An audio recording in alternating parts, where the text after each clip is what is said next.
All right, sweet. And so tonight's talk is about preparing and not panicking. And so many of you know me already, Pastor Paul, or in another context, Dr. Rowan Paul Earl, and in other contexts, Apostle, if I'm doing my missionary work. And so I'm just Paul, and I'm glad to be here with you as we dive into this topic together. Tonight we're going to be using as our story is Joseph, because he gives an example of how we can be prepared and not panicked. And many of us know the life of Joseph. You know how he gets his coat of many colors from his dad. He's favored by his father. His brothers hated him. They threw him into a pit. Then eventually they sold him into slavery into Egypt. He starts to work for this guy called Potiphar, and his wife tries to seduce him. He gets thrown into prison.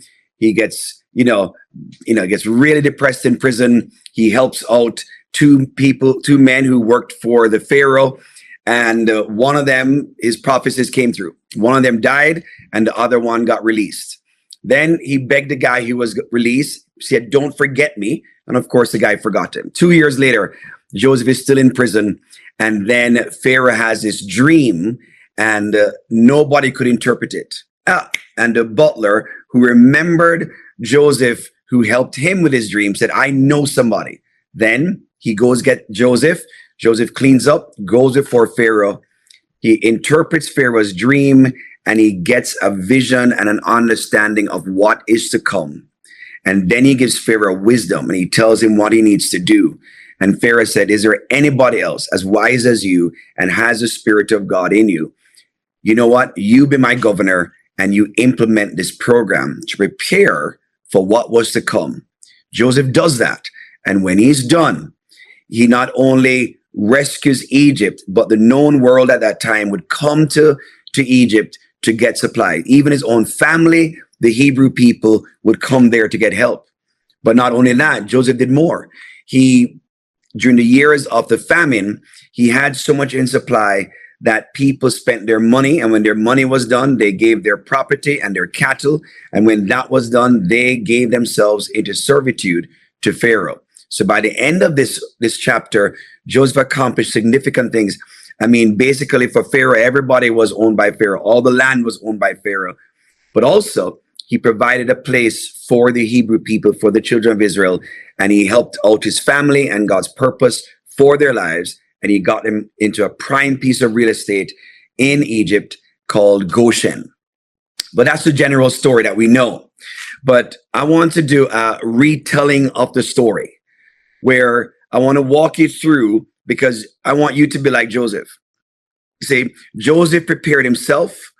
He prepared for an appointment. I call it a divine appointment. And he planned for eventualities that were to come. And then he positioned himself for prosperity. And so this is the framework I want to lay tonight to help you to get ready for what is to come and the trends in our world today. I want you to prepare yourself. I want you to be ready for divine appointments. I want you to get on the right side of change. Change is coming.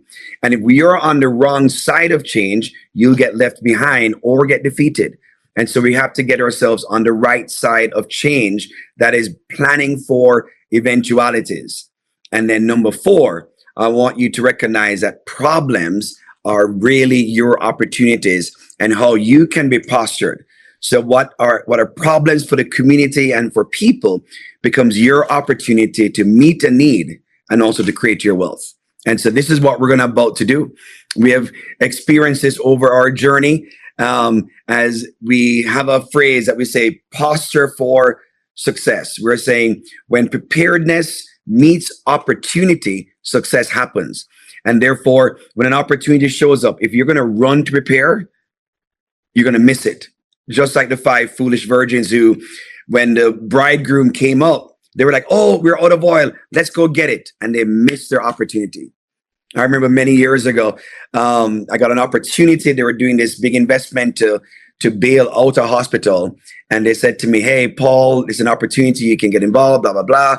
And they said, "Listen, the minimum entry into creating this investment, this loan to help to bail his hospital out was $120,000. I'm like, oh my goodness, I didn't have it. And I'm like, okay. By the time I tried to figure out how to get it, the opportunity closed. And I said, that won't happen to me again. I'm going to be prepared for opportunities. And therefore, I set myself in a position where over time, I'm ready. And I was able to move on some opportunities that created some very big wins in our lives and helped us to be people who could, advance God's kingdom, to serve and be generous. So I want you to be able to walk this path that Joseph walked, but really it's a path that you and I are going to walk together. And so let's just dive right into it, and we'll get into some juice, because there are some things coming and I want you to get ready for it, as I myself and my family, we're getting ready for it too. So number one, the first thing we saw with Joseph was personal preparation. Joseph, all through the journey, when his brothers threw him into the pit, when he was in Potiphar's house, he held on to his integrity. He did not turn against God, even when things were difficult. When he was in the pit, he did not say, God forgot me. When he was sold into slavery, he didn't get bitter and angry. Instead, he kept himself trusting the Lord and did what was right. He was in Potiphar's house, you know the story, and his Potiphar's wife tried to seduce him. Now, he could take that as saying, you know what? That comforts me in my sorrow, and just go into the seduction. But he did not. He held on to his integrity, and he said, I will not do this to God or to Potiphar. And so therefore, personal preparation is essential, that when things are open for us, we can move on it. If personally you're not ready, you know what happens? When the opportunity comes, you don't have the strength of character, you don't have the strength of some habits in your life that allows you to win, and then you get passed over. And I'm going to share with you those 4 things in which we are to get ready. So in Luke 2, verse 52, it says, and Jesus increased in wisdom and stature and in favor with God and man. So here are the 4 things I want to challenge you and encourage you to continue to prepare, that you are ready. So number 1, wisdom. This is mental growth. This is where I'm going to encourage you to dive into understanding what's going on in our world, in our community, in our country. That way you can grow in wisdom. The course that we're going to be coming up with on February 10th, that's next Tuesday, and it runs for 5 weeks, is where you're going to increase in your mental growth and your intellectual growth.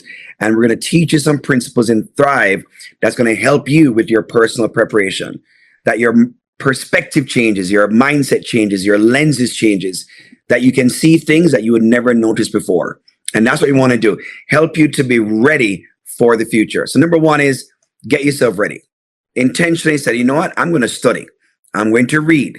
I'm going to apply myself to these courses and other things that you're learning to be better prepared for your opportunity.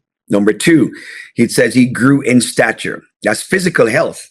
Now, again, we always say, what's the point of making lots of money? What's the point of getting these opportunities, but physically you're not able to handle it because you're too exhausted, you're weak, you're frustrated because you're tired all the time? Listen, let's be intentional, prepare ourselves physically for what we have to do.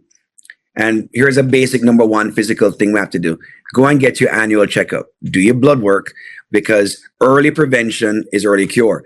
So check it out. Don't live in denial and think, well, if I don't know, it won't hurt me. What you don't know will hurt you.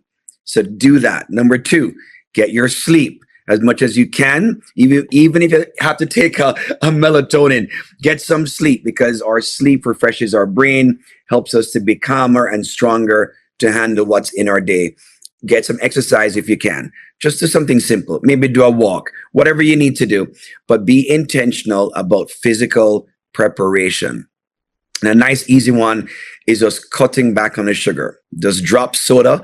And then when you get used to not having that, then drop refined sugar. And then we get used to not having that. So let's do it stage by stage. Charmaine always, he taught me this, where if you try to do everything at one time, then you can quit. But just step by step, little by little, grow by grow, you just keep on doing that. And she'll be part of our Thrive community and contributing to it and be able to share some insights concerning physical health and mental health that you can be stronger and ready for what's to come. Now, number 3 is most important. It says that Jesus grew in favor with God and man. And so therefore, spiritual health is essential. It is the foundation for our lives. It is the source of everything that we do and say and operate in.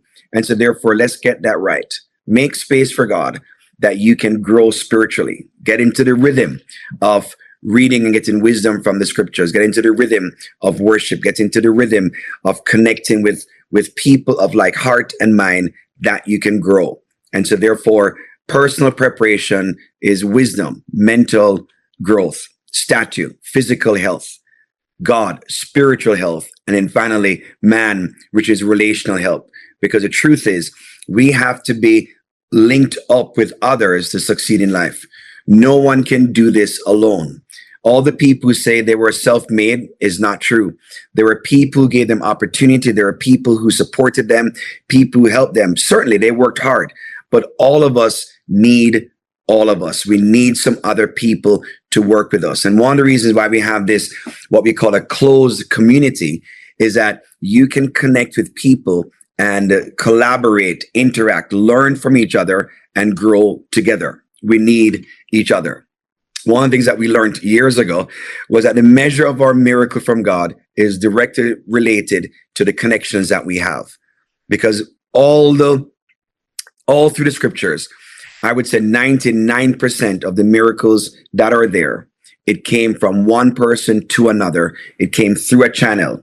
And therefore, if you're expecting God to give you a miracle, to do something amazing for you, and you're disconnected, isolated from others, you're going to reduce your chance of that happening very, very, very small. And so I'd encourage you, be intentional about building relationships, be intentional about connecting in this community and others where people are of like mind and of good spirit. And so number 1 is, that one is easy, right? It's straightforward. You can prepare yourself personally. And here at Thrive, there are some things that we'll do in community that would help us in actually all these 4 areas. Praise the Lord. Then Joseph was prepared for the moment. You see, while he was there in prison, the Bible says that he helped the jailer and became like an assistant to the jailer. You know, one of the unique things about Joseph was that he's one of the most favored people in the Bible, used in the most significant way. But yet, for Joseph, the reality is that he was always number 2. He was number 2 to his dad, and he helped him to follow up the brothers. He was number 2 to Potiphar, and he ran his house on his behalf. He was number 2 to the jailer, and there he served the jailer diligently. And he was number 2 to Pharaoh, and he served him diligently. And in this position, he was able to fulfill God's purpose for his life and have good success. So what am I saying to you? You don't have to be number 1 to succeed. Prepare for the moment. And here are the 4 things I want to encourage you to do to be prepared for the moment. Number 1, be prepared and be aware of others. If you're so locked into yourself, you would miss the opportunities God has for you.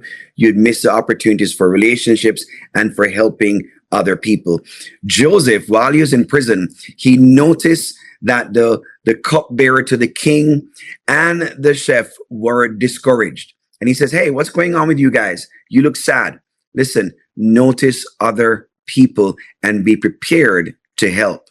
That sets you up for success. You're sowing into the lives of others and you'll reap back into your own life. And remember, every encounter counts. Whether it be in a difficult situation where he was trying to be seduced, when he was in a very tight place, when he was in prison and he hated it. He said, I don't deserve to be here. Every encounter, every relationship that you meet, somebody you meet on the road, in the gas station, in the supermarket, somebody you meet at church or at work, never just overlook it and think, this is nobody. No, everybody is somebody. I take it to to another extent.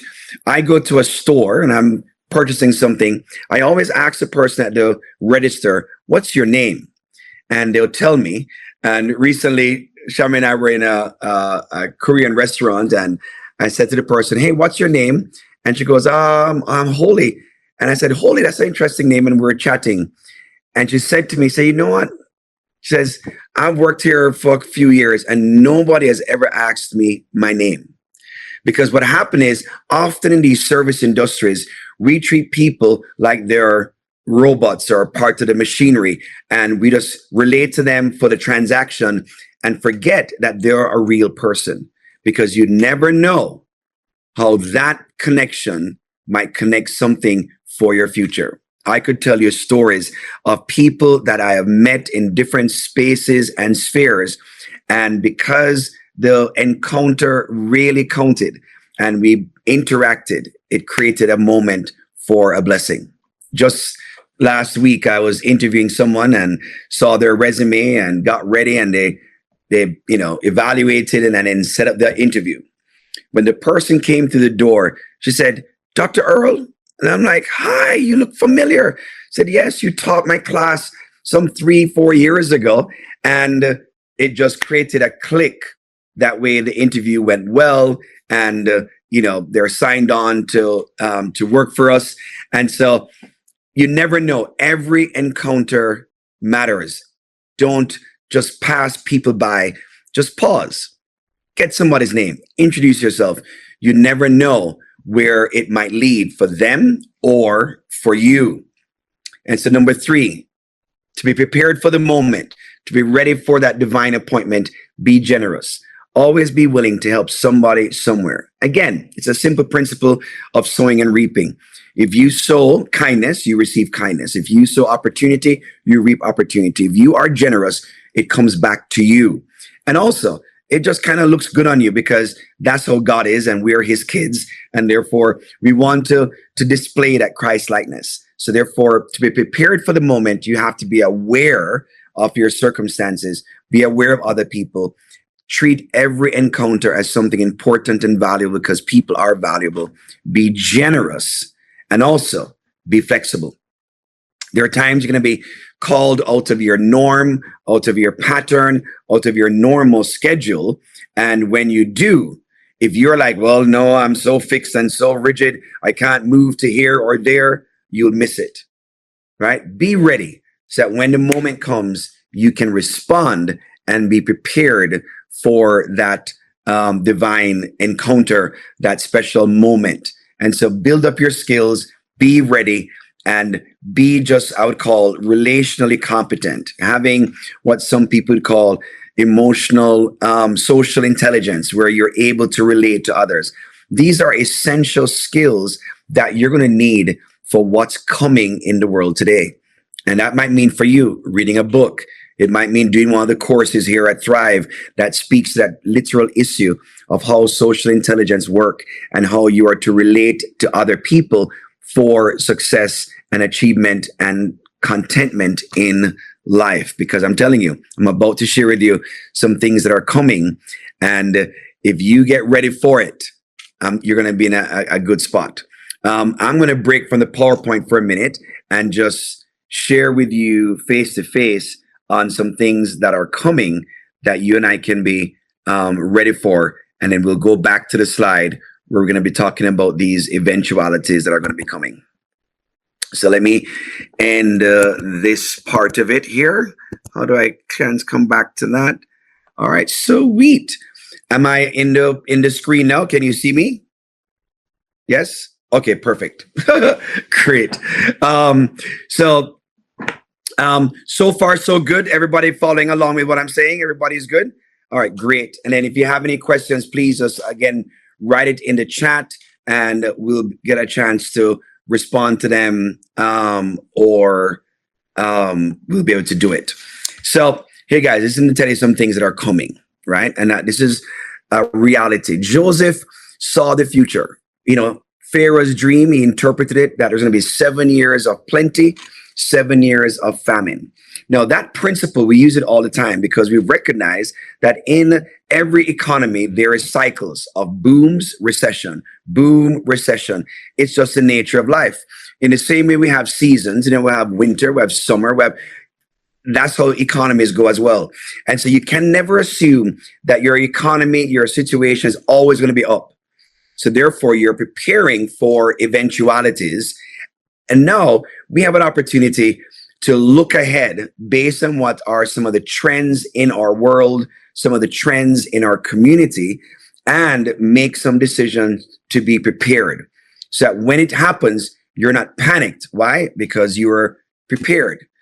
Often, if something comes upon us suddenly, we'd be like, shocked, and it would throw us out. We'll go through a moment when we sometimes paralyze and we're not able to respond well. Sometimes we freak out and respond in the wrong way. But if we're prepared, if we know that this is coming, then we can prepare ourselves for it. If you know the rain is coming, then you prepare for it. If you know a storm is coming, then you prepare for it. Well, let me tell you something. There are some things coming that in some ways it can be like a storm, and in some ways it can be like an opportunity. I wanted to share with you just about 3 things at this point that are in the world today that create some amount of uncertainty in the world, right? Number 1, and it's the rapid technological advancement that is going faster than the average person can keep up with it. And therefore, that's coming. I mean, on one side, we have the AI, the large language models that are replacing, professions and employment all across the world. And the projection of that is frightening. Any profession that deals with language, that deals with communication, any of that that uses intellectual property to do your job, you're at a high risk of being replaced. But we can prepare for that if we prepare for it well.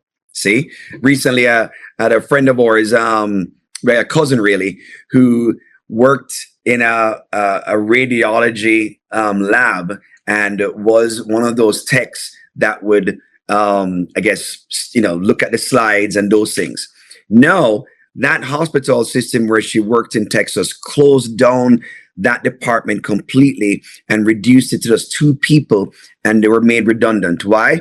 Because now they're using technology to read these things, and they didn't need as many techs as they needed before. Wiped out. See? Technology is also advancing when it comes to the automotive industry and the self-driving vehicles. You can say, well, I like it or not, but it's really not about you. There are 80,000 truck drivers in the United States who are going to be at risk of losing their job because the trucks are going to be driven by the computer, and it's going to be, one by one, year by year phased out. Why? Because they don't get tired, they don't get tickets. And so that's the future of what's going on there. So we have to be aware that a storm is coming. We have to be aware that the trends are looking that there's going to be a major shift, and we have to be on the right side of that change, or we can get trampled or left behind.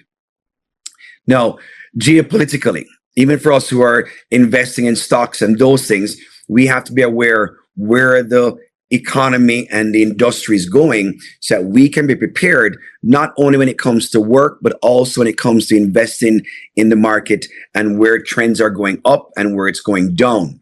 And you just got to be ready. And so we're going to talk a little bit now, like Joseph, how he had to then prepare for the eventualities, that there are some things that we need to do to prepare for the eventualities in the world. See, another thing on my little note here is the reality of what's happening globally. The global alliances are changing. They are shifting incredibly so, and therefore it will have an impact on us here in the United States, in Malawi, in Jamaica.